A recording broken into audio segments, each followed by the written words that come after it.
May 10, 2022. Malik pleaded guilty to the charges framed against him.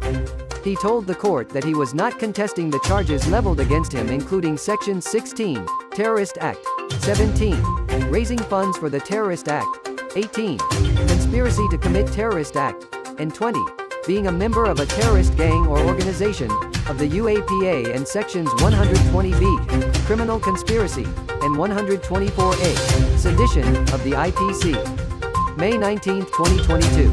A national investigation agency, NIA, court in Delhi convicted Kashmiri separatist leader Yasin Malik in a case related to alleged terrorism and secessionist activities in the Kashmir Valley in 2016-17. An alleged ransomware attack on SpiceJet systems hit its flight services, resulting in long queues at airports and prolonged delays on flights.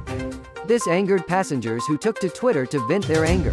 An alleged ransomware attack and delayed flights at the Delhi airport landed economy carrier SpiceJet in the eye of another storm on Wednesday, May 25. The controversy started after a SpiceJet passenger, Mudit Shijwar, tweeted that he was on an aircraft that had failed to take off even after 80 minutes of the boarding formalities having been completed. On board flight SG2345 to Dharamshala, "It's been already 80 minutes since we boarded the plane. We have not taken off yet. The only communication is of some server down and issue with paperwork for fuel. Is this for real?" he tweeted, tagging SpiceJet, Civil Aviation Minister Jyotiraditya Scindia, Airport Authority of India, and the Delhi Airport Authority. Getting no justified response. Over the next couple of hours, Shijwar again tweeted, "Close to 3 hours still thr, no justified response from the team."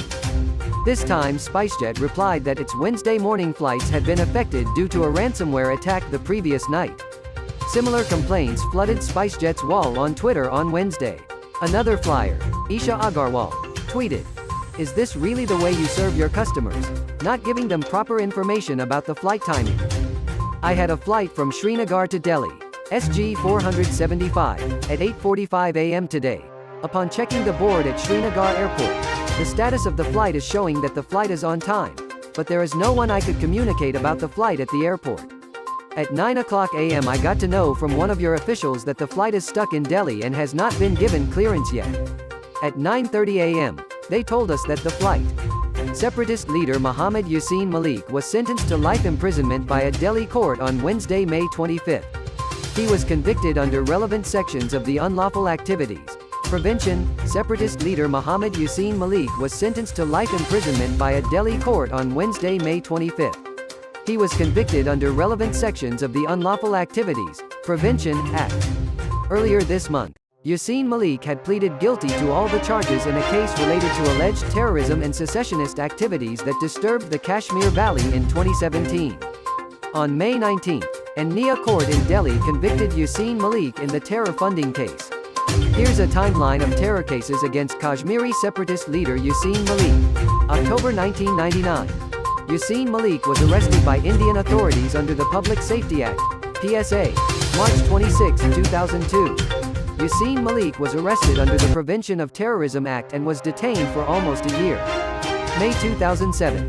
Yasin Malik and his party JKLF launched a campaign known as Safar-i-Azadi, Journey of Freedom. Under this campaign, Yasin Malik and his colleagues visited about 3,500 towns and villages of Kashmir promoting an anti-Indian stance. February 2013. Yasin Malik shared the dais with banned Lashkar-e-Taiba, Let Chief Hafiz Muhammad Saeed at a protest site in Islamabad. January 12, 2016. Yasin Malik wrote a letter to Pakistan Prime Minister Nawaz Sharif, opposing Gilgit-Baltistan's merger with Pakistan. 2017. National Investigation Agency, NIA, registered a case of terror funding against various separatist leaders, and named Yasin Malik and 4 others in a charge sheet filed in 2019. February 26, 2019. Yasin Malik's house was searched and incriminating material including documents and electronic items was seized. April 10, 2019. NIA arrested JKLF chief Yasin Malik in connection with a case related to the funding of terror and separatist groups in Jammu and Kashmir. March 2020. Yasin Malik and 6 accomplices were charged under the Terrorist and Disruptive Activities Prevention Act, TADA, the Arms Act 1959, and Ranbir Penal Code for the attack on 40 Indian Air Force personnel in Rawalpora, Srinagar on January 25, 1990. March 2022. A Delhi court reviewed the evidence and ordered the framing of charges against Yasin Malik and others under the stringent UAPA and Indian Penal Code.